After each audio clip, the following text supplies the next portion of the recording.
आज बैठकी में हमारे साथ नीतीश भारद्वाज हैं। बहुत बहुत स्वागत है। नमस्कार। आप बाय ट्रेनिंग पशु चिकित्सक। बिल्कुल। और कृष्ण की भी जो छवि पहले हमारे मन में आती है वो है पशुओं को चरा रहे गोपाल। मैं शरारती था। ये था पे आपका अतिरिक्त जोर है। कृष्ण ने मुझसे वो सब करवाया जो वो कर चुके थे। अब शरारतें कम हो गई हैं क्योंकि जीवन की चपेड़े जो हैं वो इतनी पड़ती हैं, फिर शरारतें कम हो जाती हैं। जब ये वो शाहकार रचा जा रहा था, यहाँ भी कुछ लेजेंड्स बैठे हैं जिनके नाम है बी आर चोपड़ा, जिनके नाम है राही मासूम रजा।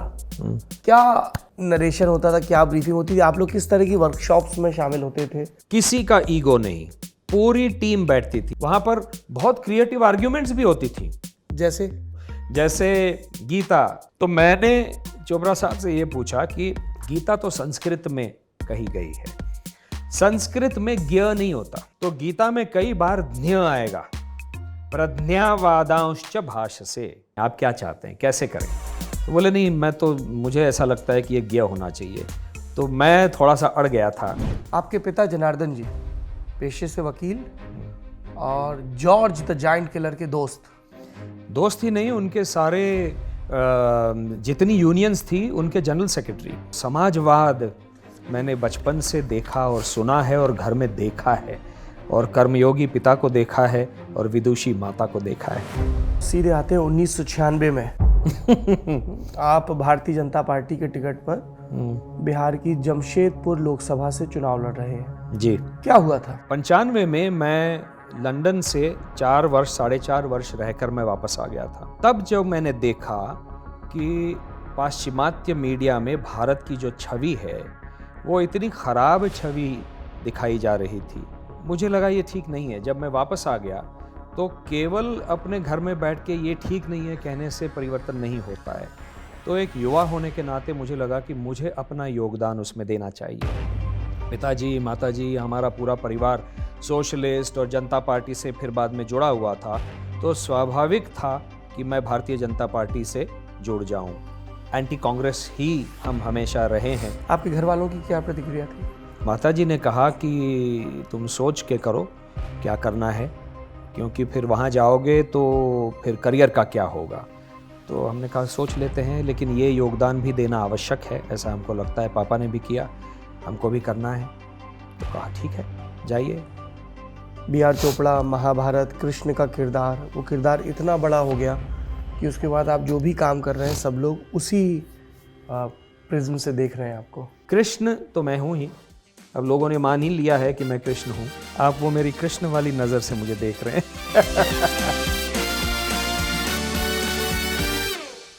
आज शुरुआत नॉस्टैल्जिया से करते हैं। 26-27 साल पीछे लौटते हैं।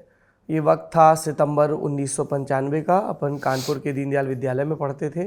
वो रजत जयंती वर्ष था, यानी विद्यालय की स्थापना के 25 बरस पूरे हो रहे थे। हम 8वीं कक्षा में थे और विद्यालय एक नाटक कर रहा था अपने वार्षिकोत्सव के लिए, जिसका एक हफ्ते तक जिसके उत्सव होने थे।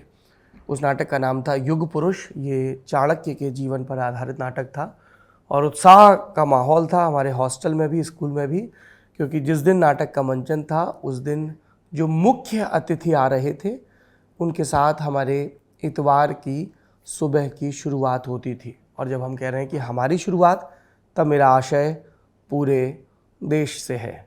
हमारे उस कार्यक्रम के मुख्य अतिथि वो एक्टर थे जिन्होंने बी आर चोपड़ा कृत महाभारत में कृष्ण का किरदार किया था, नीतीश भारद्वाज।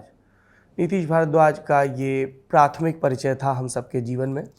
बाद में एक परिचय और जुड़ा जब हम राजनीति के विद्यार्थी बने, कि वो जमशेदपुर, जो उन दिनों बिहार में पड़ने वाले अंचल का हिस्सा था, वहाँ से भारतीय जनता पार्टी के सांसद के तौर पर चुनकर दिल्ली आए।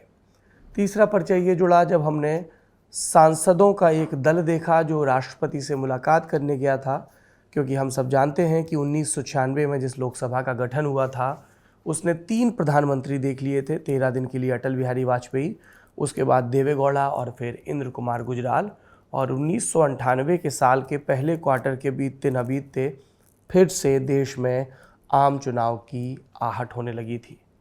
नीतीश भारद्वाज खबरों में लौटे अलग अलग वजहों से, कभी मध्य प्रदेश में किसी निगम की चेयरमैनी को लेकर, कभी मध्य प्रदेश में ही उससे पहले मुख्यमंत्री रहे दिग्विजय सिंह के भाई के खिलाफ राघौर से चुनाव लड़ने को लेकर, या फिर फिल्मों में वापसी जैसे मोहनजोदारो या कुछ और भी टीवी सीरियल्स में भी वो लौटे।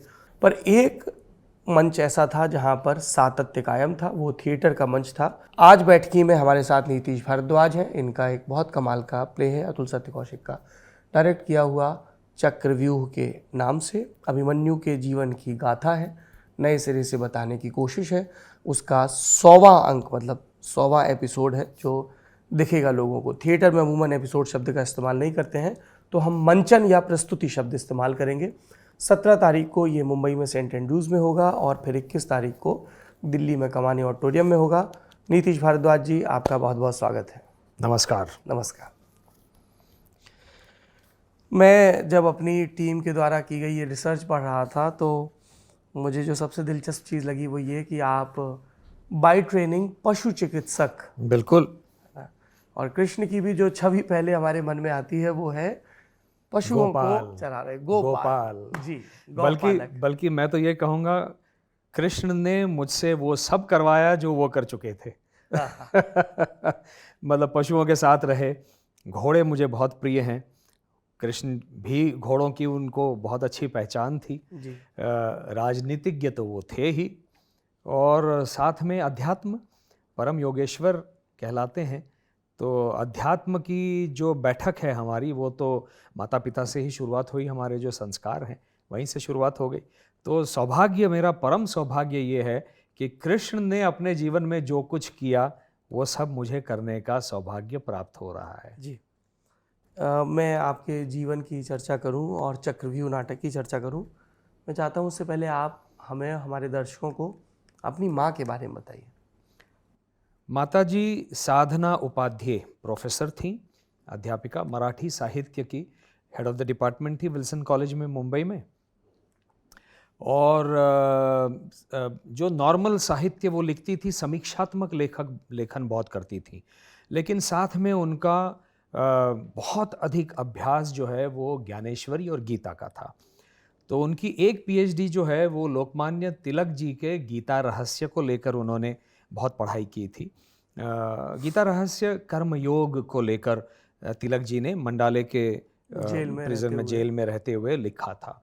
तो कर्म योग को लेकर उन्होंने वो पूरी पढ़ाई की। और दूसरा संत वाङ्मय, क्योंकि महाराष्ट्र में संत वाङ्मय ने एक प्रकार से जो प्रबोधन किया है समाज का, जिसके कारण एक समय ऐसा था जहाँ सामाजिक समरसता के विषय में संतों के अलावा भी बहुत सारे लोग, जैसे ज्योतिबा फुले हैं, महर्षि धोंडो केशव कर्वे हैं, ऐसे कई सारे लोग हैं, उन्होंने नवीनतम बातें समाज में लाने का प्रयास किया। और वो इसीलिए हुआ क्योंकि संत वाङ्मय का प्रभाव था महाराष्ट्र पर। दुर्भाग्य से आज महाराष्ट्र कहीं और जा रहा है, वो दूसरी बात। तो उस पर आप वो मेरी कृष्ण वाली नज़र से मुझे देख रहे हैं। तो संत वाङ्मय को लेकर उन्होंने दूसरी पीएचडी की थी। और ये सारा जो अभ्यास उनका था वो मेरे समक्ष प्रस्तुत था एक बेटे के रूप में। और वहाँ से सीखता गया, वहाँ से मेरे मन मस्तिष्क पर वो सारा प्रभावित करता गया, ये सारा संस्कार। आप अपनी माँ साधना जी के असर की बात कर रहे हैं, and we'll come back to that. आपके पिता जनार्दन जी पेशे से वकील और जॉर्ज द जायंट किलर के दोस्त ही नहीं, उनके सारे जितनी यूनियंस थी उनके जनरल सेक्रेटरी। तो यूनियन लीडर थे मेरे पिताजी जनार्दन उपाध्याय। और सही मायने में अगर मैं कहूँ तो कर्मयोगी मैंने अपने पिता को देखा है।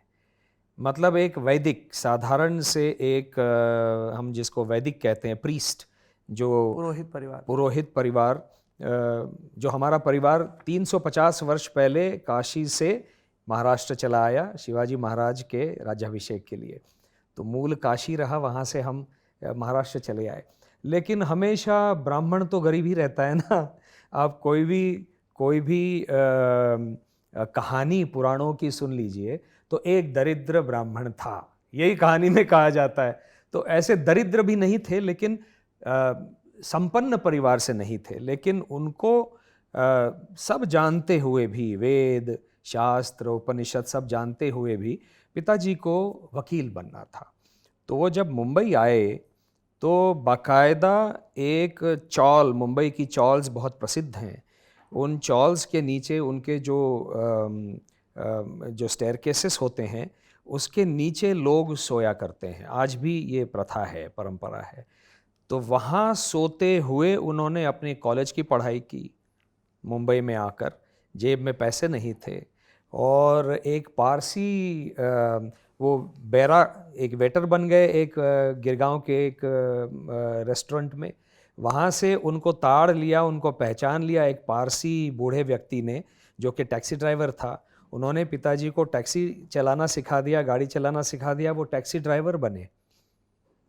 उनका वो जो ट्रायंगुलर एक बैज हुआ करता था वो मेरे भाई के पास है आज भी।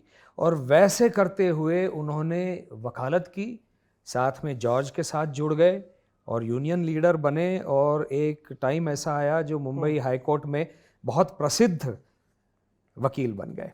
तो इस तरह का कर्मयोगी मैंने अपने जीवन में देखा है, ये आदर्श।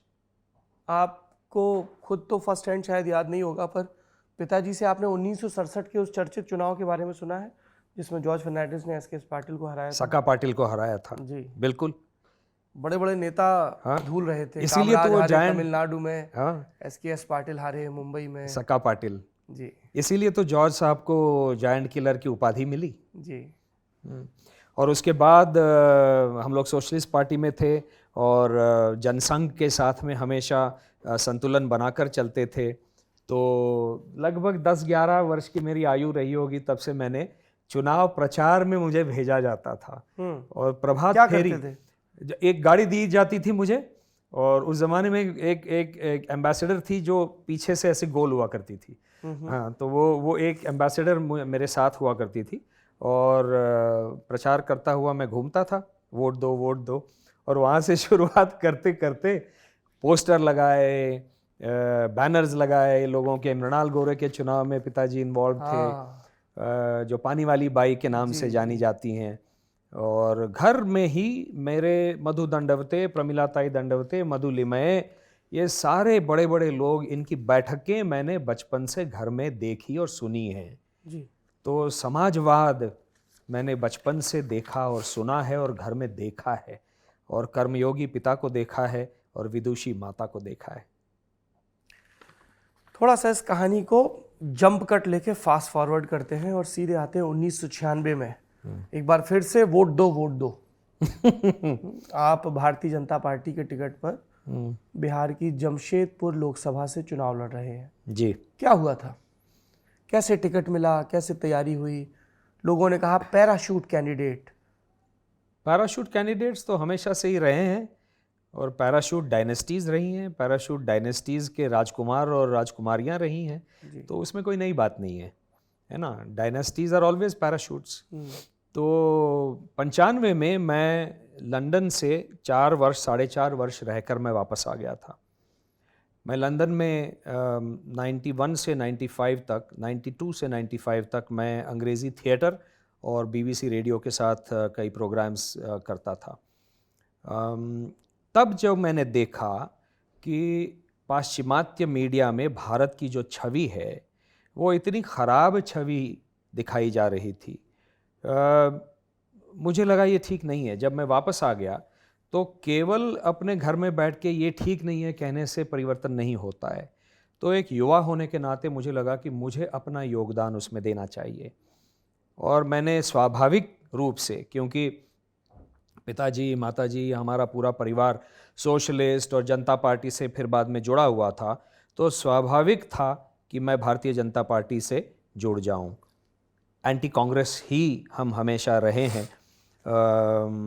तो भारतीय जनता पार्टी मैंने ज्वाइन कर ली थी 95 में, और अडवाणी जी से मिलकर कृष्ण लाल शर्मा जी तब यहाँ पर थे दिल्ली में। तो कृष्ण लाल शर्मा जी से बहुत अच्छा परिचय था पिताजी का, और अडवाणी जी से। तो वो मुझे अडवाणी जी के पास लेके गए। तो मैंने कहा हाँ, मैं ज्वाइन करना चाहता हूँ, मेरा भी योगदान इस समाज के लिए होना चाहिए, इस राष्ट्र के लिए होना चाहिए। ऐसा मुझे लगता है। लेकिन टिकट के लिए मैं नहीं आ रहा हूँ, मेरा उपयोग जो आप करवाना चाहें आप करवा सकते हैं। तो टिकट की मंशा रखकर मैंने पार्टी ज्वाइन नहीं की थी, लेकिन परिस्थिति कुछ ऐसी बन गई। आपको तो मालूम है 95 में फिर मैं आपके स्कूल में आया था, आलोक तिवारी और विकास कपूर, कुमार विक्रांत को ले गया। हम गीता रहस्य बना रहे थे और वो पूरा धारावाहिक जो है 6-8 महीने उसकी शूटिंग चली थी और अप्रैल के महीने में वो शूटिंग ख़त्म ही हो रही थी कि मुझे आदेश हुआ आडवाणी जी का कि आपको चुनाव लड़ना है, वो भी जमशेदपुर से। अब जमशेदपुर से हम कुछ जानते नहीं थे। उसके पहले आप कभी गए थे जमशेदपुर? जमशेदपुर से हमारा साक्षात्कार केवल तब होता था जब हम थिएटर के दौरान कलकत्ता जाते थे थिएटर फेस्टिवल करने, हर हिंदी थिएटर फेस्टिवल में हिस्सा लेने के लिए। तो बम्बई से सुबह 6 बजे गीतांजलि एक्सप्रेस चलती थी, आज भी चलती होगी, और गीतांजलि से हम जाते थे और सुबह 7:30 बजे दूसरे दिन टाटा नगर स्टेशन आता था। वहाँ उतरकर चाय पी और कुछ खाया और सेकंड क्लास में हम जाते थे तब। तो वही साक्षात्कार था जमशेदपुर से, और कुछ पता नहीं था।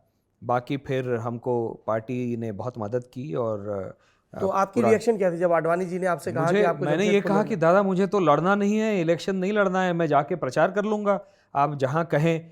लेकिन उन्होंने कहा कि नहीं, थोड़ी परिस्थिति विकट हो गई है और अटल जी भी चाहते हैं, क्योंकि शैलेंद्र महतो वहाँ से सांसद थे और शैलेंद्र महतो जी ने कुछ कह दिया था अटल जी के लिए। तो आप तो जानते हैं अटल जी बहुत भावुक किस्म के व्यक्ति थे, तो उन्होंने भी ठान ली थी कि जमशेदपुर को अब छीन लूँगा और पार्टी में ले आऊँगा। तो परिस्थिति कुछ ऐसी बन गई थी कि वहाँ कोई लोकल कैंडिडेट इंदर सिंह नामधारी जी के सामने खड़ा हो, ऐसी परिस्थिति नहीं थी। और इंदर सिंह नामधारी जो कि संघ से जुड़े थे, बीजेपी से जुड़े थे, किसी कारणवश वो पार्टी छोड़ कर गए थे। बिहार के प्रदेश अध्यक्ष रहे। हाँ, बिहार के प्रदेश अध्यक्ष रहे, बहुत कद्दावर नेता रहे। साउथ बिहार हम उसको मानते थे, आज जिसको हम झारखंड कहते हैं। साउथ बिहार में, दक्षिण बिहार में भारतीय जनता पार्टी को स्थापित करने वाले और बढ़ाने वाले इंदर सिंह नामधारी थे। लेकिन कुछ कारण रहे होंगे उनके, जो वो पार्टी छोड़कर चले गए और आरजेडी में लालू जी की पार्टी में ज्वाइन होकर उनका नाम घोषित हो चुका था। आध्यात्मिक व्यक्ति हैं, बहुत आध्यात्मिक व्यक्ति हैं। वो स्वयं रामकृष्ण मिशन से जुड़े हुए हैं। मानस मर्मज्ञ भी हैं। हाँ, मानस मर्मज्ञ भी हैं, मर्मज्ञ हैं, तो आध्यात्मिक ही हैं। तो उनके समक्ष कोई खड़ा रहे, ऐसी परिस्थिति लोकल नहीं दिखाई दी पार्टी को। तो मेरे सामने वो प्रस्ताव आया और पार्टी का आदेश मानते हुए मैं वो चुनाव लड़ा। आपके घर वालों की क्या प्रतिक्रिया थी? 95 में अक्टूबर में पापा का देहांत हो चुका था और 96 की ये बात है। तो माताजी थी और माताजी ने कहा कि तुम सोच के करो क्या करना है, क्योंकि फिर वहाँ जाओगे तो फिर करियर का क्या होगा। तो हमने कहा सोच लेते हैं, लेकिन ये योगदान भी देना आवश्यक है, ऐसा हमको लगता है। पापा ने भी किया, हमको भी करना है। तो कहा ठीक है, जाइए, आशीर्वाद है। Will come to this career, पर इससे पहले जो असल में माता पिता का तय किया या प्रेरित किया करियर था, उस पर आते हैं। आप बाय ट्रेनिंग पशुओं के चिकित्सक हैं, तो ये करियर स्ट्रीम कैसे? ये भी माता पिता ने तय नहीं किया जी। क्योंकि हमारे परिवार में किसी ने भी अपना जो व्यक्तिगत करियर है वो स्वयं ही तय किया हुआ है। पापा चाहते, जैसे दादाजी ने चाहा कि वो एक पंडित बन जाए, पुरोहित बन जाएं, लेकिन उन्होंने कहा कि नहीं, मुझे वकील बनना है। तो सारा प्रयास किया और कर्मयोगी बनकर वकालत की और वकील बन गए। माताजी के नानाजी, मतलब हमारे नानाजी, उनके पिताजी ने चाहा था कि वो एक बहुत अच्छी शास्त्रीय संगीत की विदुषी बने। तो बचपन से उनको किराना घराना में म्यूज़िक सिखाया जाता था। वो बहुत अच्छी संगीतकार थी, बहुत अच्छी गाने वाली थी, लेकिन उन्होंने तय किया कि मुझे तो प्रोफेसर बनना है, मुझे बच्चों को पढ़ाना है, और वो प्रोफेसर बन गई। तो जब 12वीं कक्षा के बाद में ये हुआ कि उस ज़माने में करियर के ऑप्शंस बहुत नहीं हुआ करते थे, तो डॉक्टर या इंजीनियर बनना है या कुछ और बनना है। तो हमने कहा भाई ये हर आदमी जो है वो डॉक्टर बनना चाहता है, और हमको पशु, विशेष करके घोड़े, गऊ और शेर मतलब बाघ जिसको हम टाइगर कहते हैं, ये बहुत पसंद थे। तो हमने कहा हम पशु चिकित्सक बनेंगे, क्योंकि कुछ समय के लिए हम भोसला मिलिट्री स्कूल में थे नासिक में, और वहाँ हम राइडिंग टीम में थे। हमारा एक घोड़ा था, चेतक नाम था उसका, उसको हम मालिश करते थे, उसको खाना खिलाते थे, और वो पूरी सुबह की जब वर्जिश होती है उसके बाद में घोड़ों को पसीना बहुत आता है, तो उनको एक ब्रिक होती है उनके अस्तबल में टंगी हुई, वो सॉल्ट की ब्रिक होती है, वो चटवाते थे, वो सारा खाना खिलाते थे। तो घोड़े तो बहुत ही पसंद आज भी हैं हमको। तो हमने कहा हम पशु चिकित्सक बनेंगे, हम आदमियों के डॉक्टर नहीं बनेंगे, डॉक्टर बन जाएंगे लेकिन पशु चिकित्सक बन जाएंगे। तो हमने वो निर्णय हमारा स्वयं ही किया। इंटरेस्टिंग। भोसले मिलिट्री स्कूल के बारे में हमने बहुत सुना है, बताइए। भोसला मिलिट्री स्कूल, आपने क्या सुना है? No, good things. गुड। आपको लगा कि मैं कर्नल राजपुरोहित का जिक्र करूंगा? ऐसा मुझे लगा। ठीक है। भोसला मिलिट्री स्कूल एक बहुत अच्छे उद्देश्य से शुरू किया हुआ स्कूल है डॉक्टर मुंजे जी का, नासिक में, कि बच्चों में डिसिप्लिन आए, एक मिलिट्री ट्रेनिंग उनको दी जाए, और एक अलग वातावरण में जो बच्चे हैं वो पले बढ़ें। तो हमारे माता पिता ने भी सोचा कि बहुत रह लिया घर के अंदर, अब थोड़ा सा कहाँ इंडिपेंडेंट। रहते थे आप लोग मुंबई में? हम लोग तो मुंबई में, जब मेरा जन्म हुआ तो हम रह रहे थे ग्रैंड रोड में, ठीक है। उसके बाद कई वर्षों तक हम रहे गोरेगांव में, और फिर चले आए फिर दक्षिण मुंबई में। तो माता पिता ने सोचा कि थोड़ा सा, क्योंकि मैं शरारती था। ये था पे आपका अतिरिक्त जोर है। अब शरारतें कम हो गई हैं, क्योंकि जीवन की चपेड़ें जो हैं वो इतनी पड़ती हैं, फिर शरारतें कम हो जाती हैं। तो शरारती बहुत था, और फिर माता पिता बहुत डांटते थे, मैंने बहुत मार भी खाई है, पिताजी से नहीं माताजी से बहुत मार खाई है, बहुत मार खाई है। और पिताजी तो बहुत ही सौम्य व्यक्तित्व के धनी थे। नहीं, मेरी दिलचस्पी है माता जी की मार में। माता जी की मार क्या हरकतें थी ऐसी? अरे बहुत सारी हरकतें थी, किसी का शीशा तोड़ देना, क्रिकेट खेलते थे तो शीशा तोड़ देते, वो एक लगोरी गेम था, वो ऐसे चप्पी लगा के एक के ऊपर एक, तो वो वहाँ से किसी के उसमें जाके लग जाती विंडो में, तो कांच टूट जाती। तो ऐसे बहुत सारी हरकतें की हैं। पहले कांच टूटता, फिर आप तोड़े जाते। फिर मैं तोड़ा जाता है ना। तो अच्छा, तो बचने के लिए मार से झूठ भी बोला, तो झूठ बोला तो पकड़ा गया तो और भी कूटा, है ना। तो ये सारी चीज़ें हुई हैं, लेकिन वही माताजी थी, फिर बाद में मरहम पट्टी भी वही करती थी, है ना। तो माताजी ने और पिताजी ने सोचा कि इसको थोड़ा डिसिप्लिन में लाना चाहिए, बहुत ज़्यादा शरारत ये करता है। तो हम भोसला मिलिट्री स्कूल चले गए, और बहुत अच्छा लगा, बहुत अच्छा लगा। वहाँ पर बॉक्सिंग करते थे, तो जितनी ऊर्जा जो नकारात्मक थी वो सकारात्मक बन गई। ये आर्मी ट्रेनिंग मैं तो कहता हूँ हर किसी को दी जानी चाहिए इस देश में, हर किसी को डिसिप्लिन आना चाहिए। जो उल्टा आता है ना ट्रैफिक के, उसको उठाओ और सीधे जाके गलवान में डाल दो कि जाओ भैया वहाँ सबको चाय बांटो, सबको चाय दे दो सारे जवानों को, और वो ऊपर बैठा हुआ जवान कहे यार ठंडी हो गई वापस ले आ, तो फिर वापस ले जाए ऊपर जाके, या कश्मीर भेज दो। तो ये डिसिप्लिन जो है वो अपने समाज में खोता जा रहा है, जो मैंने वहाँ पर देखा, वहाँ पर पाया। वहाँ पर फिर 303 राइफल हुआ करती थी उस ज़माने में, उससे शूटिंग भी बहुत की है, घुड़सवारी बहुत की। टेंट पेगिंग एक गेम होता है, जो नीचे चटाई लगाते हैं और एक बड़े से पेग के साथ उसको उठाते हैं, टेंट पेगिंग खूब की तब उस ज़माने में। हम लोग पांडव लेनी, वहाँ पर एक केव्स हैं नासिक के बाहर, शहर के बाहर, जो सातवाहन कालीन है, लेकिन अमूमन लोग कहते हैं पांडवों ने बनाई है, क्योंकि इस देश में जहाँ पर भी केव्स हैं, जहाँ पर भी कुछ है, लोग कहते हैं या तो राम और लक्ष्मण ने बनाया है या पांडवों ने बनाया है। जबकि एक एक केव को बनाने में 25-30 वर्ष लगते हैं, और उतना उनका जो वनवास का कार्यकाल था ही नहीं, है ना। तो हम वहाँ जाते थे घुड़सवारी करते, तो बहुत सही तरीके से, सकारात्मक ढंग से डिसिप्लिन हम में आ गया। और ये जब आपने डॉक्टरी कर ली उसके बाद फिर उसके उस बाद डिसिप्लिन को आगे बढ़ाया नौकरी वगैरह? डिसिप्लिन तो आज भी हम में है, हमको आज भी तकलीफ होती है कई सारी चीज़ों की। जैसे अभी मैंने आपको जिक्र किया, उल्टा चला के वाहन को उल्टा चला के आते हैं, या सिग्नल तोड़ते हैं, सीट बेल्ट नहीं लगाते, इलेक्ट्रिसिटी और पानी की बर्बादी करते रहते हैं घरों घरों में लोग। इन चीज़ों से हमको आज भी तकलीफ होती है। एनवायरमेंटल कॉज हमने तब पहली बार जाना, क्योंकि बम्बई जैसे शहर में जंगल कहाँ है, वो तो कंक्रीट जंगल है ना। तो वहाँ बाहर जाकर जब हम घुड़सवारी करते हुए जंगलों में घूमते थे, तब हमको एक जो जंगल से प्रेम हो गया, वो आज तक है, आज तक है। नौकरी वगैरह की कुछ?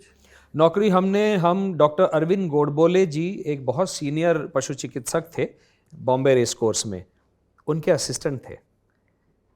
क्योंकि काम तो केवल घोड़ों का ही करना था, ये तो पहले दिन से अभी तय घोड़े था। हैं आपके पास? अब शायद आ जाएंगे एक दिन, क्योंकि आजकल घोड़ा रखना इतना मुश्किल काम हो गया है, उसको संभालने के लिए सईस चाहिए। बम्बई में कहाँ घोड़ा रखा जाएगा, ये मुश्किल है ना। तो किसी दिन अगर छोटा सा फार्म बन गया तो घोड़ा अवश्य रखेंगे, या घोड़े अवश्य रखेंगे। हमने अपनी बेटियों को भी कह दिया है कि अगर आप अच्छी घुड़सवारी कर लो तो हम घोड़ा खरीद के दे देंगे आपको। क्या नाम है बेटियों का? 2 बेटियां हैं, देवयानी और शिवरंजनी। राग पे नाम है? शिवरंजनी पे ना, वो मेरा बहुत पसंदीदा राग है। हाँ। शिवरंजनी। गाते हैं आप? थोड़ा बहुत, लेकिन बाथरूम सिंगर टाइप। नहीं नहीं, हाँ जी, हाँ जी, हाँ जी। मैं आपको गाने को नहीं कहूँगा, इट्स नॉट अ ट्रैप, पर कम से कम ये मत कहिए कि आप बाथरूम सिंगर हैं। बाथरूम सिंगर शिवरंजनी राग के नाम पे बेटियों का नाम नहीं रखते हैं। अच्छा, नहीं, हम गाते हैं, because you will stick to your promise of not trapping me. Yes. हम गाते हैं, और वो भी धरोहर हमको माताजी से मिली है। जी। और शास्त्रीय संगीत, उनका क्या हो गया, एक दुर्भाग्य ये रहा कि उस ज़माने में क्लासरूम बड़े बड़े हुआ करते थे।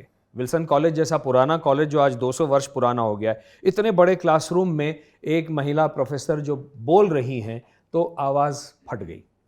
और उस ज़माने में माइक्रोफोन नहीं हुआ करते थे कॉलेजेस में, तो आवाज़ उनकी फट गई, तो वो गा नहीं पाई। लेकिन इतनी महफिलों में हमको लेके जाती थी वो।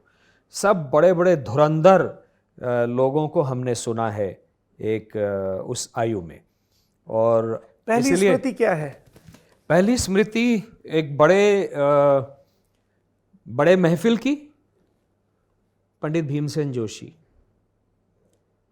पंडित जी।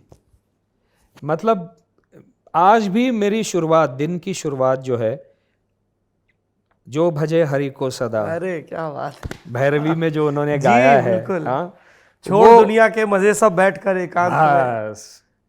ब्रह्मानंद जी का जो उनका वो जो अंतिम वो है, अरे क्या अंतरा, और उसके साथ गाता भी हूँ मैं। तो इसीलिए मैंने कहा कि मैं प्रोफेशनली नहीं गाता, लेकिन बड़े बड़े अच्छे धुरंधरों के साथ आप गाने लगो तो कहीं तो आप वो, अगर की वाइब में बहुत फर्क है। लेकिन मुझे इतना रश हो रहा है कि आपने भीमसेन जी को लाइव सुना है? लाइव सुना है, कई बार सुना है। जसराज जी को सुना है, भीमसेन जी को सुना है, बहुत वीणा सहस्त्रबुद्धे जी को सुना है, बहुत लोगों को सुना है, पंडित हरिप्रसाद चौरासिया जी को सुना है, रविशंकर जी को सुना है। लेकिन साथ में वेस्टर्न क्लासिकल का भी अगर कोई शो वहाँ पर होता था, वहाँ पर भी लेके जाती थी माता जी हमको। तो उस ज़माने में 70 के दशक में, 80 के दशक में अपने जो ये पारसी वो नहीं है जो म्यूज़िक कंपोज़र हैं जी, कंपोज़र नहीं, जो कंडक्टर हैं, जुबिन मेहता। तो जुबिन मेहता कोई ना कोई फिल्हार्मोनिक ऑर्केस्ट्रा लेकर आते थे, ऐसे भी हमने लाइव शोज देखे। तो आई वॉज वेरी फॉर्चुनेट, इतना सौभाग्य संगीत का। इसीलिए कान तैयार होता है, कानसेन हो गए कि अगर कोई सुर गलत हो जाता है, कोई पट्टी स्केल चेंज हो जाता है, या कोई बुरा म्यूजिक है तो पसंद नहीं आता। आप भीमसेन जी का जिक्र कर रहे हैं, आजकल मैं उनकी मियाँ की तोड़ी बहुत अलग अलग रिकॉर्डिंग सुन रहा हूँ पंडित जी की। कौन सी बंदिश? मियाँ की तोड़ी में जो भी अलग अलग है। तो मैं तो तो वो कीवर्ड डाल के जितनी आपको तो वो बंदिशें आपको अलग-अलग कीवर्ड मिलती जा डालेंगे रही तो हैं। आपको अब्दुल करीम खान साहब से लेके सब कुछ मिल इसीलिए जाएगा, बनेगा कि क्योंकि उसमें फिर किराना वो घराना है। अब्दुल करीम साहब से लेके राशिद खान साहब तक राशिद खान साहब, लगातार वो आते रहते हैं बिल्कुल। तो वो recommendations। किराना घराने की जितनी बंदिशें हैं जी। वो सारी बहुत सुंदर, और सुबह सुबह अगर आप इन सब चीज़ों को सुनो तो मन शांत हो जाता है और पूरा दिन जो है वो और भैरवी में उनका जो भजे हरि सदा है वो तो मैं कई बार अपने वीडियोस में भी कह चुका हूँ, जब भी मुझे त्रास लगता है तो वो आप बिल्कुल है, बिल्कुल क्या त्रास लगे ना लगे, बस आप वो जो भजे हरि को सदा सदा एक बार सुन लो। और 2 वर्जन्स हैं उनके भी, जी 2 वर्जन्स हैं। एक पुराने जमाने में वो जो गाते थे वो थोड़ा अलग था वर्जन, अब जो नया प्रचलित है वो एक थोड़ा बाद में उन्होंने अपने करियर में गाया है। क्या फर्क है, द्रुत और मंद का कुछ है क्या? उसमें उसमें कॉम्पोजिशन ही थोड़ी सी अलग है। द्रुत तो है ही, ये बाद में वो पहले जो है थोड़ा सा विलंबित में है। हाँ, वो विलंबित में पहले गाया करते थे, क्योंकि तब वो ज़माना था जब रात के 9 बजे महफिल शुरू होती थी और 6 बजे ख़त्म होती थी, है ना। तो भैरवी को ये समझने लगे हैं लोग कि भैरवी अंतिम गाई जाती है, लेकिन भैरवी सुबह का राग है, इसलिए क्योंकि वो खत्म सुबह होती थी, खत्म सुबह महफिलें। होती थी। आजकल महफिल इतनी 4-4 5-5 घंटे बैठता कौन है गाने के लिए, और श्रोता कहाँ है 5-6 घंटे बैठने वाला, महफिल ही 2 घंटे में खत्म हो जाती है। तो इसलिए भैरवी का वो एक चलन हो गया कि अंत में भैरवी गाए, लेकिन भैरवी रात्रि का समय गाने वाला राग नहीं है। अभी नए में किसको सुन रहे हैं आप? नए में राशिद खान साहब को सुनते हैं, कौशिकी चक्रवर्ती को सुनते हैं, और बहुत सारे हैं। ये अभी रघुनंदन पणशीकर जी हैं, उनको सुनते हैं। बहुत अच्छे अच्छे गायक आज भी हैं, बहुत अच्छे अच्छे गायक हैं। संजीव अभ्यंकर हैं जी। संजीव अभ्यंकर तो बिल्कुल पंडित जी का पट्ट शिष्य रहा है। हाँ तो बहुत अच्छे गायक हैं, और ये संगीत जो है आपको बहुत शांत कर देता है। तो जब भी, जैसा आप कह रहे हैं कि जब त्रास होता है तो मैं जो भजे सुनता हूँ, तो मैं त्रास हो नहीं हो, लेकिन अगर त्रास होता है तो अवश्य सुन हाँ, वही तात्पर्य था कहने का। अवश्य सुन लेता हूँ। ये किसी न किसी बड़े धुरंधर का गाना जो है वो चलाकर, और बंदिशें भी इतनी सुंदर सुंदर हैं, और इसलिए अच्छा लगता है जब बॉलीवुड में, जिसको बॉलीवुड शब्द मुझे भी अच्छा नहीं लगता, हिंदी फिल्मों में, जैसे संजय भाई हैं, संजय भंसाली साहब हैं जी। संजय भाई ने जो बंदिश अलग अलग ढंग से अपने अलग, आपने जैसे ही बोला तो मुझे सबसे पहले देवदास में जो ढाई शाम, वो तो है ही है, तो सबसे पहले वही एकदम से ध्यान आया। हाँ, पर या राशिद साहब ने हम दिल दे चुके सनम में जो हाँ, बुरा तो हाल हम दिल दे चुके सनम में जो उन्होंने विक्रम गोखले जो गाते जी। हैं, वो कौन सी है? अरे वो अलबेलो सजन आयो रे। हाँ, अलबेला सजन आयो री। ये थोड़ा उत्तर भारतीय ढंग से उसको पूरा उन्होंने, क्योंकि वो जानते हैं संगीत को। और वही जब उन्होंने अलबेला सजन आयो, जब वो बाजीराव मस्तानी बनाई, तो महाराष्ट्र के स्टाइल में उसको ढालकर पूरा वो कर दिया रंगोली, और प्रियंका चोपड़ा जो है वो रंगोली वो सजा रही है, अलबेला सजन आयो री। तो ये इतना अच्छा लगा कि हिंदी फिल्मों में एक फिल्मकार कितने बढ़िया ढंग से बंदिशों को ला रहा है। बहुत अच्छा लगा, बहुत अच्छा लगा। और हिस्टोरिकल जब बनते हैं तो ये होना चाहिए, क्योंकि ये धरोहर है। संगीत, शास्त्रीय संगीत भारत की ऐसी धरोहर है जो संपूर्ण है, जिसमें सारे स्वर हैं, सारे सुर हैं, कोई कमी नहीं है। जैसे चाइनीज म्यूजिक को देखेंगे आपको हमेशा कुछ न कुछ कमी लगती है, क्योंकि सारे सुर उसमें है नहीं, सारे गमा पधा निसा नहीं है, इसलिए वो कहीं ना कहीं कुछ कमी, कुछ अटका अटका सा लगता है अपने को, क्योंकि हम संपूर्ण संगीत सुन चुके हैं। और जब फिल्म के माध्यम से वो संगीत आता है तो एक, तो अक्सर ये लगता है कि क्या कमाल हो कि सरकारें, जो ट्रैफिक लाइटें हैं, चौराहे हैं, वहाँ पे बड़े बड़े लाउड स्पीकर लगे हों और पहर के हिसाब से संगीत बजे, मध्यम बजे। ये बहुत अच्छा सुझाव है आपका, गडकरी जी को दिया जाएगा। नहीं, दरअसल वो गडकरी कम से कम लोग पैं पैं पू पू तो बंद कर देंगे ना। गडकरी जी से ज़्यादा वो जो म्यूनसिपैलिटी वाले लोग हैं, क्योंकि वो शहरों में आवागमन और रेड लाइट ज़्यादा है। खैर, एक लेजेंड की हमने चर्चा की, अब मैं एक दूसरे कमरे में दाखिल होता हूँ। यहाँ भी कुछ लेजेंड्स बैठे हैं जिनके नाम है B.R. चोपड़ा, जिनके नाम है राही मासूम रज़ा। क्या नरेशन होता था, क्या ब्रीफिंग होती थी? आप लोग किस तरह की वर्कशॉप्स में शामिल होते थे जब ये वो शाहकार रचा जा रहा था, जो हिंदुस्तान के टीवी के इतिहास का, या मैं टीवी से इतर भी कहूँ तो हमारे जीवन में हमारे महापुरुषों के मानवीकरण के जो प्रयास हुए।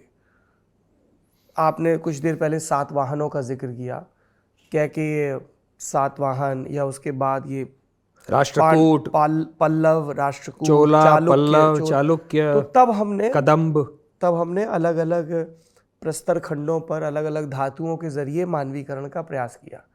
और आगे बढ़े, छापा खाना आया और पेंटिंग का आया, तो राजा रवि वर्मा और उन सब के प्रयास रहे। तो उतना ही महत्वपूर्ण, जितना महत्वपूर्ण पत्थर पर देव को उत्कीर्ण करना है, जितना महत्वपूर्ण कैनवस पर रंगों के सहारे ये कल्पना करना है कि वो कैसे दिखते होंगे, उतना ही महत्वपूर्ण ये प्रयास था रामानंद सागर और B.R. चोपड़ा का, जिसमें सजीव दिख रहे हैं। क्योंकि टेलीविजन एक नया कैनवस हो गया ना जी। वो है तो चलचित्र का एक कैनवस ही तो है जी। हम आज भी कहते हैं ना कि it's a big canvas film, it's a small canvas film, it's a big canvas film. तो उसको कैनवस ही तो कहा जाता है जी।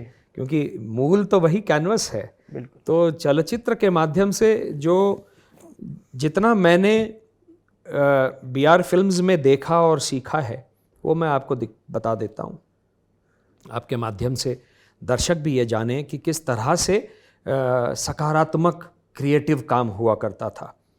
किसी का ईगो नहीं, पूरी टीम बैठती थी। एक तो B.R. फिल्म्स एक अकेला फिल्म प्रोडक्शन कंपनी थी जहां पर टीम हुआ करती थी स्क्रिप्टिंग की, तो कई लोग साथ में बैठते थे। ठीक है, कहानी किसी की है जी, स्क्रीन प्ले कोई लिख रहा है, उसके बाद में संवाद हो रहे हैं और कहानी पर ही सबसे ज़्यादा जोर दिया जाता था। Script and script. और चोपड़ा साहब हमेशा कहते थे कि जैसे होटल और रेस्टोरेंट के लिए 3 most important things are location, location, location, वैसे फिल्म के लिए 3 मोस्ट इंपॉर्टेंट थिंग्स आर कहानी, कहानी, कहानी। जी। इसलिए आप उनकी हर फिल्म को देखेंगे, एक पाथ ब्रेकिंग फिल्म हुआ करती थी और उसके प्रस्तुतिकरण पर वो उतना ही काम करते थे। और सारे लोग बैठकर एक नरेशन होता था। महाभारत का अगर मैं कहूँ, कौन लोग बैठते थे? महाभारत में B.R. चोपड़ा, रवि चोपड़ा, पंडित नरेंद्र शर्मा, राही मासूम रज़ा, भृंग तुपकरी साहब, सतीश भटनागर साहब, ये 6 लोग तो थे ही थे। और गूफी पेंटल, क्योंकि गूफी वहीं पर काम भी करते थे, Goofy also used to be there as a part of the team. उसके बावजूद कहीं कोई बहुत अच्छी चीज़ बन रही है, कोई अलग फिल्म बन रही है, कुछ और बन रहा है, अशोक कुमार जी आके बैठते थे, दादा मुनि।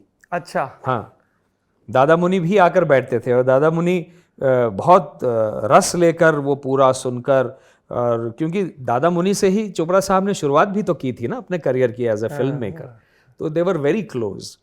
तो महेंद्र कपूर जी भी वहीं आ गए, महेंद्र कपूर भी वहीं पर भृंग तुपकरी साहब बोलते थे ये दोहा लिखा है, और महेंद्र कपूर आकर वहाँ पर वो रिहर्सल कर रहे हैं तो बोले नहीं ये शब्द ऐसे नहीं वैसे। अच्छा, स्क्रिप्ट का जहाँ तक सवाल है तो पूरी जो स्क्रीन प्ले है, एपिसोडिक स्क्रीन प्ले, वो पंडित नरेंद्र शर्मा जी का था और डायलॉग्स राही मासूम रज़ा। और हर एपिसोड को वो सैटरडे के दिन वो लाते थे राही साहब और उसको पढ़ते थे पूरी टीम के सामने, और जो भी चर्चा वहाँ पर होती थी, वो जो बदलाव करने हैं वो वहाँ पर किए जाते थे जी। वहाँ पर बहुत क्रिएटिव आर्ग्यूमेंट्स भी होती थी, जैसे बहुत सारी क्रिएटिव आर्ग्यूमेंट्स होती थी वहाँ पे। एक उदाहरण नहीं दे सकता मैं आपको। हाँ। जैसे लेकिन फिर राही साहब कहते ये डायलॉग्स का विषय है, आप मेरे पे छोड़ दीजिए, तो चोपड़ा साहब चुप हो जाते थे। ठीक है तो चोपड़ा साहब होने के बावजूद चुप हो जाते थे। ठीक है, फिर एक मैं आपको जो व्यक्तिगत मेरे साथ हुआ वो मैं आपको बता दूं। जैसे गीता के एपिसोड्स तक हम पहुंचने वाले थे, तो मैंने चोपड़ा साहब से ये पूछा कि गीता तो संस्कृत में कही गई है, संस्कृत में ज्ञ नहीं होता, ज्ञानेश्वर जी हम कहते हैं ना, वो ज्ञ नहीं है, वो लिखा जाता है ध्न्य। तो गीता में कई बार ध्न्य आएगा, प्रज्ञावादांश्च भाषसे। संस्कृत में वादांश्च नहीं होता, ये हिंदी है, हिंदीकरण है। संस्कृत में वादांश्च होता है, प्रज्ञा ज्ञ होता है। तो हम क्या चाहते हैं, आप क्या चाहते हैं, कैसे करें? तो बोले नहीं, मुझे ऐसा लगता है कि ये ज्ञ होना चाहिए।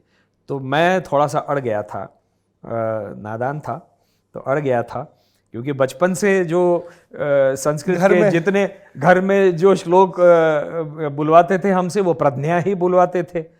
तो हमने फिर माताजी और डॉक्टर गोडबोले एक जो थे, वो मेरे सीनियर पशु चिकित्सक नहीं, विल्सन कॉलेज में जो संस्कृत डिपार्टमेंट के हेड ऑफ द डिपार्टमेंट थे डॉक्टर गोडबोले, उनको हम ले आए। वो रिटायर हो चुके थे। और डॉक्टर लेले जो तत्कालीन हेड ऑफ द डिपार्टमेंट थे, इन तीनों को मैं ले आया जी, और सबके साथ बिठाया, पूरी टीम के साथ। और सबने ये अलग अलग उदाहरण दे दिए, संस्कृत व्याकरण से लेकर पाणिनि से लेकर हर चीज का व्याकरण, सब किताबें वो लेके आए थे। और सबने कन्विंस कर दिया चोपड़ा साहब को कि ये ध्न्य ही बोलना चाहिए। तो मैंने कहा कि मैं ये अनुरोध कर सकता हूं क्या कि जब हम संस्कृत में जब श्लोक बोलूं तो ध्न्य बोलूं, लेकिन जब उसका हिंदी अनुवाद बोलूं तो ज्ञ बोलूं, प्रज्ञा, ये हो सकता है क्या?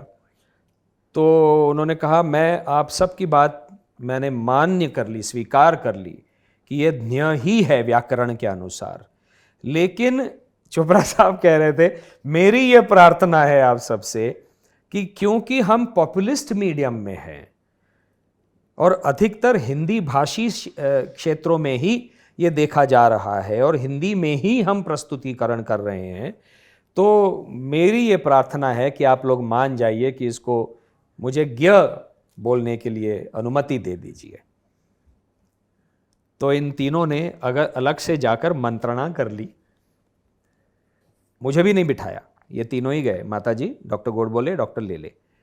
और उन्होंने वापस आकर ये कहा कि आप जो कह रहे हैं उसमें एक तथ्य है कि आप पॉपुलिस्टिक मीडिया में हैं, ये कोई पीएचडी का थीसिस नहीं है या हम कहीं पर उच्चारण को लेकर बात नहीं कर रहे हैं या कोई यहाँ किसी की परीक्षा नहीं ले रहे हैं, तो आप यज्ञ कर सकते हैं। इतनी चर्चाएं छोटी सी चीज को लेकर होती थीं बीआर फिल्म्स में, और मैं इसका प्रत्यक्षदर्शी हूं, साक्षी हूं। और फिर क्योंकि इन तीनों ने मान लिया तो मुझे भी मानना पड़ा। मैंने कहा ठीक है चोपड़ा साहब, मैं ऐसे ही करूंगा। तो मैंने भी संस्कृत में भी वादांश्च ही बोला। और अध्ययन किस तरह का करना पड़ा, क्योंकि आप तो एक ऐसे परिवार से आते थे जहाँ पे अध्ययन की एक लंबी सुदीर्घ परंपरा है।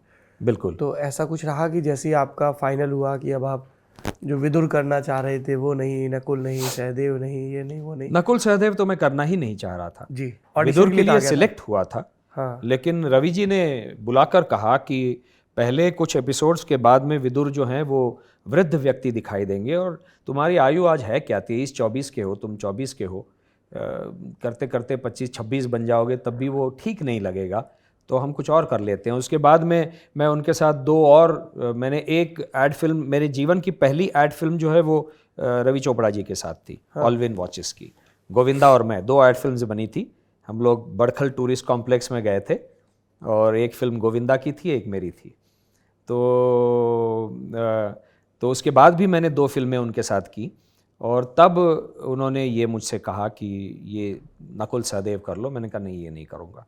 फिर मैं अपने व्यस्त हो गया मराठी फिल्मों में। पहली हिंदी फिल्म त्रिशाग्नि आ गई नाना और पल्लवी जोशी के साथ, तो उसमें व्यस्त हो गया। और फिर ये दोबारा से एक जो मेरा स्क्रीन टेस्ट हुआ, उसके बाद ये कृष्ण का रोल। और वो दूसरा कृष्ण के लिए था, तो उनको ध्यान रहा कि ये से एक लड़का आया था, इसको ये काम नहीं दे पाए, इसको कुछ काम नहीं दे पाए। लेकिन कुछ चुनिंदा स्क्रीन टेस्ट राही साहब और पंडित नरेंद्र शर्मा जी ने देखे थे, उसमें से कुछ को छांट कर हम लोगों को वापस बुलाया था। तो आपका जो प्रश्न है कि तैयारी किस प्रकार से की थी, तैयारी तब की ही नहीं थी, तैयारी तो बचपन से उसने करवा ली थी। क्योंकि मेरा ये मानना है कि ये विधि का विधान था कि विधि ने यह तय किया था कि एक दिन इस बच्चे को स्वयं को प्रकट करने के लिए इस्तेमाल हमको करना है। इसलिए एक ऐसे संस्कारित परिवार में जन्म दिया जहां पर रामायण नहीं थी मेरे घर में कभी। रामायण की किताब मैंने अपने घर में नहीं देखी है। महाभारत के 18 खंड हैं जो माता जी के हैं। विदर्भ मराठा पुस्तक महामंडल, उनके प्रकाशित किए हुए खंड हैं, वो आज भी मेरे पास हैं। तो वो संस्कृत में मराठी में, संस्कृत में मराठी में, प्योर यथारूप। तो बचपन से वही कहानियां पढ़ी हैं और सौभाग्य ये रहा मेरा, क्योंकि माताजी मराठी की, जबकि वो थी कर्नाटक से, माताजी मेरी कर्नाटक से थी जी। लेकिन मराठी की अध्यापिका और मराठी की साहित्य की विदुषी बन गई। और उन्होंने जानबूझकर, माता पिता ने दोनों ने मुझे मराठी माध्यम के स्कूल में पढ़ाया। और घर में संस्कृत तो थी ही और स्कूल में भी संस्कृत पढ़ाई जा रही थी। मराठी साहित्य में बहुत अधिक काम महाभारत पर हुआ है, बहुत अधिक काम।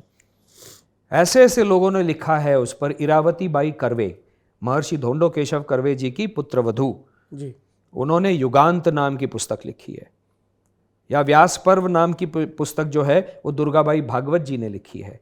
बाल शास्त्री हरदास एक ऐसा नाम है जिन्होंने महाभारत के ऊपर इतने व्याख्यान दिए हुए हैं और वो सारे लिखे गए हैं, प्रकाशित हुए हैं। तो वो सारी किताबें घर में थीं और इनको मैं बड़ी बड़ी रुचि से बचपन से पढ़ता आया था।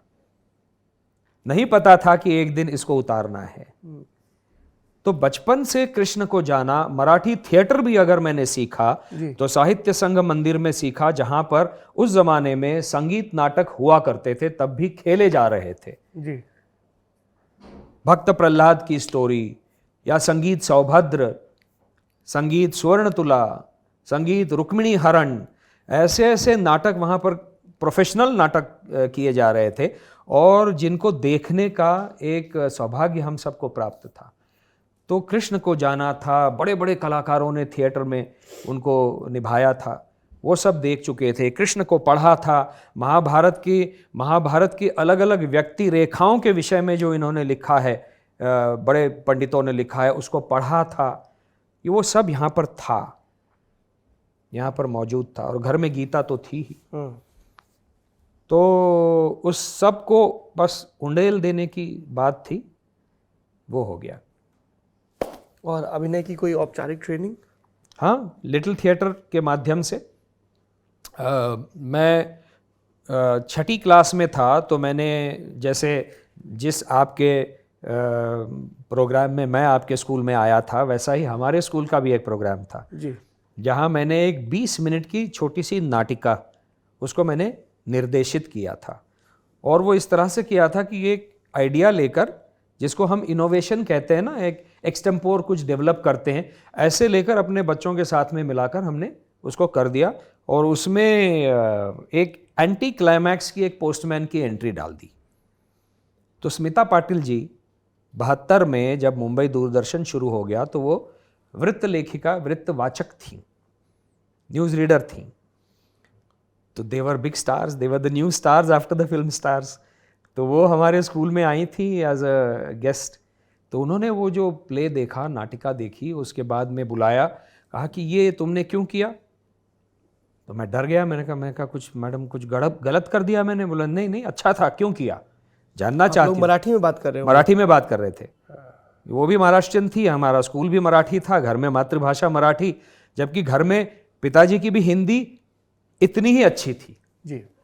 और वो एक धरोहर जो है ना, वो हमारे घर में काशी से चली आ रही है, वो आज भी है। तो मैंने कहा इसलिए मैडम मैंने किया कि मैं लोगों को चौंकाना चाहता था कि उनको ये लगे कि अभी तो नाटिका ख़त्म हो गई, अब पोस्टमैन ने आके ऐसा कुछ बोल दिया, तार दे दिया, टेलीग्राम, जिससे पूरी की पूरी स्टोरी जो है वो उल्टी हो गई, उलट हो गई। मतलब है ये क्या हो गया? तो मैं लोगों को चौंकाना चाहता था। तो उन्होंने पूछा कि तुम ट्रेंड हो क्या थिएटर में? मैंने कहा नहीं, कोई ट्रेनिंग नहीं है। मतलब ट्रेनिंग करना चाहोगे? कहा हाँ मैं करना चाहूँगा। तो वो माता जी से पूछी तो वो विल्सन कॉलेज चली गई और माता जी ने कहा वो स्मिता पाटिल जी आई थी, वो कह रही थी तुमको ट्रेन होना है थिएटर में। मैंने कहा हाँ मुझे अच्छा लगता है। अच्छा कर लो। किसी चीज़ के लिए मुझे या मेरे छोटे भाई को रोका नहीं गया। शरारत की तो बहुत कूटा लेकिन रोका नहीं गया।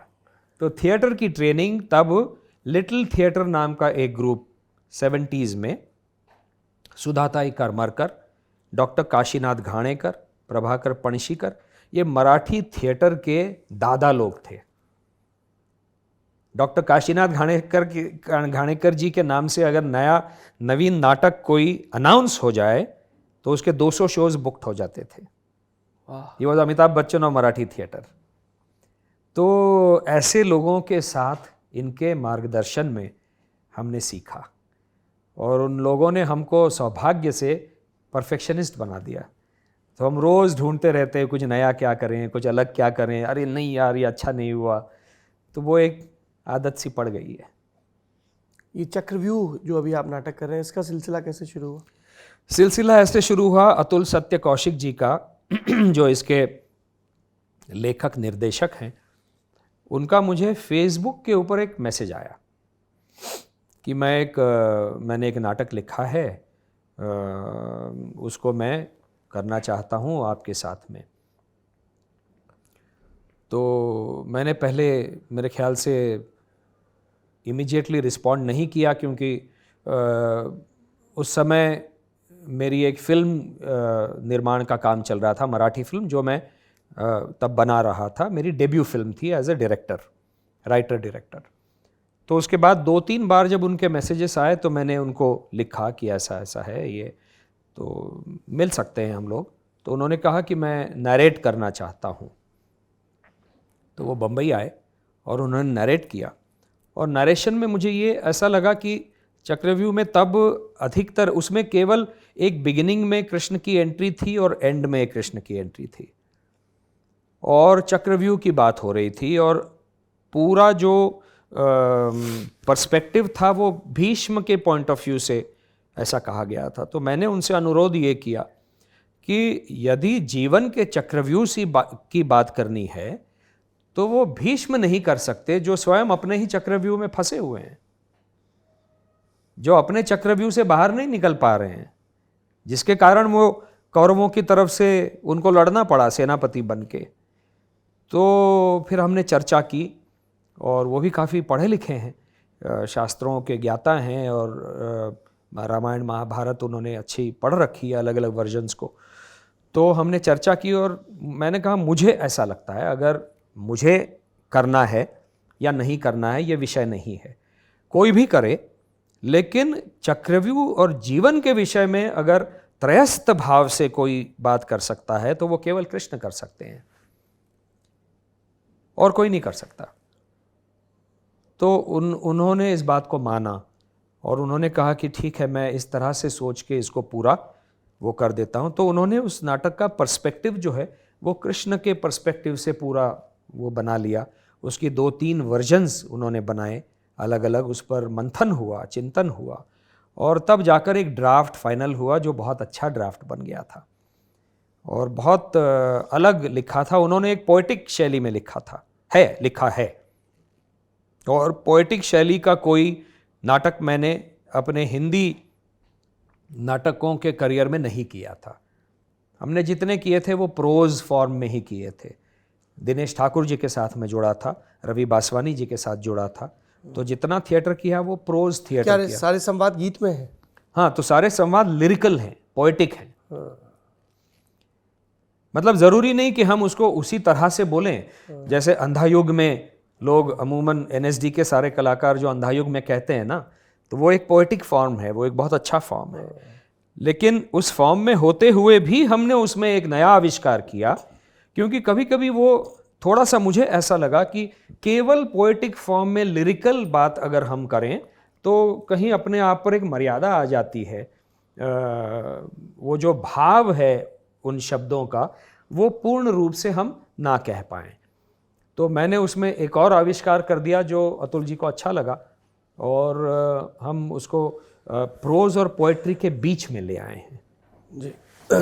अभी हम चक्रव्यूह की बात कर रहे थे, क्या आपको लगता है कि कुछ एक दफ़ा एक एक्टर के जीवन में एक ऐसा फेज़ आता है, एक ऐसा कैरेक्टर आता है कि वो प्रकट तौर पर उसके लिए चक्रव्यूह बन जाता है? बी आर चोपड़ा, महाभारत, कृष्ण का किरदार, वो किरदार इतना बड़ा हो गया कि उसके बाद आप जो भी काम कर रहे हैं सब लोग उसी प्रिज्म से देख रहे हैं आपको। वो इतना स्ट्रॉन्ग रेफरेंस पॉइंट हो गया है। आपकी बात किसी हद तक सही है, पूर्णतया सही इसलिए नहीं है क्योंकि मैं अगर आपको एक और उदाहरण दे दूं मेरे अलावा, तो वो उदाहरण है अमिताभ बच्चन जी का। He was angry young man, है ना। तो एंग्री यंग मैन के बनते बनते उसको करते करते करते उन्होंने उसकी बहुत सारी छटाएं दिखा दी, लेकिन फिर करते करते उस मर्यादा में आप कितना दिखाएंगे। तो ऐसी भी फिल्में उनको करनी पड़ी 80s में, लेट 80s में, जो कि लोगों को पसंद नहीं आई। फिर उसके बाद उनके करियर में एक तरह से खंड आ गया था, खंडित हो गया था करियर। उसके बाद केबीसी आया और जो पुनर्जीवित उनका करियर हो गया, उसमें उन्होंने अपनी जो एक रेंज है एक्टिंग की, जो सेकंड फेज में दिखाई है, वो फर्स्ट फेज में नहीं थी। क्योंकि फर्स्ट फेज में एंग्री यंग मैन की चौखट में हर व्यक्ति ने लिखा, हर व्यक्ति ने उनको निर्देशित किया और उन्होंने काम किया। सेकंड फेज में उनकी ज्यादा क्रिएटिव फेज है। अब हुआ ये है, हाँ, जहां तक मेरा प्रश्न है, कृष्ण तो मैं हूं ही, अब लोगों ने मान ही लिया है कि मैं कृष्ण हूं तो लेकिन साथ में समाज में परिवर्तन हुआ है। 90s के बाद में एक थिंकिंग में परिवर्तन हुआ है समाज की सोच में। आज मीडिया केवल टेलीविज़न और इंडियन फिल्म्स तक सीमित नहीं है। आज हॉलीवुड की फिल्में आपके घर में आ जाती हैं। आज डिजिटल मीडिया है, यूट्यूब है, इंस्टाग्राम है, इतना सब कुछ है। आज की जो नवीन पीढ़ी है वो नया कुछ देखते ही अस्वीकार नहीं करती। तो उन्होंने मुझे मोहनजोदारो में भी स्वीकार कर लिया और केदारनाथ में भी स्वीकार कर लिया। जबकि केदारनाथ में मैं सारा अली खान का वो पिता था जो कि बिल्कुल ही जिसको हम कहें ऑर्थोडॉक्स, रूढ़िवादी परंपरा के जो एक टिपिकल पंडित होते हैं, इस तरह का वो किरदार था, जो कि मैं स्वयं हूँ नहीं। लेकिन उसको भी लोगों ने स्वीकार कर लिया, उसके ऊपर मीम्स बन गए, लोगों ने हंसा भी, लोगों ने उसको सराहा भी। तो आज की जो पीढ़ी है ना, वो ज़्यादा प्रयोगशील है, ऐसा मेरा मानना है। तो अब अगर मैं कुछ, हाँ, ये अवश्य है कि मैं बिल्कुल ही एक रेपिस्ट का किरदार करूं तो वो स्वीकार नहीं करेंगी, और ना ही मैं करने जा रहा हूं। लेकिन उसी दायरे में जो पॉजिटिविटी का एक दायरा है, उसी के बीच में अगर कुछ मैं नया करना चाहूं तो वो अस्वीकार नहीं होगा, ऐसा मेरा मानना है। आपने जैसे उदाहरण के क्रम में कहा कि किरदार है जिसमें कोई व्यभिचार कर रहा है, पर एक एक्टर के तौर पर तो हमारी अपनी मनाही नहीं होती ना। उस व्यभिचारी का किरदार भी कोई एक्टर करेगा, कोई करेगा, लेकिन वो मुझे करना चाहिए कि नहीं, क्योंकि आपकी एक छवि है और उस छवि की मर्यादा है। नहीं, उस छवि की गरिमा है। मर्यादा तो है ही है, लेकिन मर्यादा से भी बढ़कर उसकी गरिमा है, और उस गरिमा को मैं तोड़ना नहीं चाहता। राजनीति में जाने पे आपको लगा कि वो गरिमा टूटी? आपके स्टारडम का इस्तेमाल किया गया चुनाव जीतने के लिए? नहीं, राजनीति में तो हर चीज का इस्तेमाल होता है। मेरे ही स्टारडम का क्यों गांधी परिवार के लोगों का उपनाम गांधी है, उसका उपयोग नहीं हो रहा है क्या? उसका भी तो उपयोग ही हो रहा है ना। भले आप में क्षमता हो, कम हो, अधिक हो, लेकिन उस उपनाम के कारण उनका उपयोग ही तो हो रहा है कि नहीं? तो राजनीति में वोट बटोरने के लिए उपयोग किया ही जाता है, और राजनीति में हम गए थे उपयोग करवाने के लिए, समाज के लिए जी। तो उसमें गलत क्या है? फिर आप लड़े नहीं दोबारा चुनाव? फिर देखिए, हर चीज़ का एक पर्व होता है। हमने 13 वर्ष दिए राजनीति को, और हमको ये लगा कि 2004 के चुनाव के बाद में हमको ये लगा कि अब हमको सामाजिक संस्थाओं के माध्यम से या समाज में सीधे जाकर काम करना चाहिए, और जो एक मूल हमारा क्रिएटिव एक अंश है, उसी को परस्यू करना चाहिए और उसके माध्यम से हमको वही काम करना चाहिए जो हम राजनीति से करना चाह रहे थे। 13 वर्ष एक बहुत लंबा अंतराल होता है, एक लंबी 2007 अवधि में होती आपने है। छोड़ी बीजेपी? हाँ, मतलब 95 में ज्वाइन की और उसके बाद 2007-8 तक हम बीजेपी में सक्रिय राजनीति में रहे और 2008 के बाद हम सक्रिय राजनीति में नहीं हैं। अब बुलावा नहीं आता है?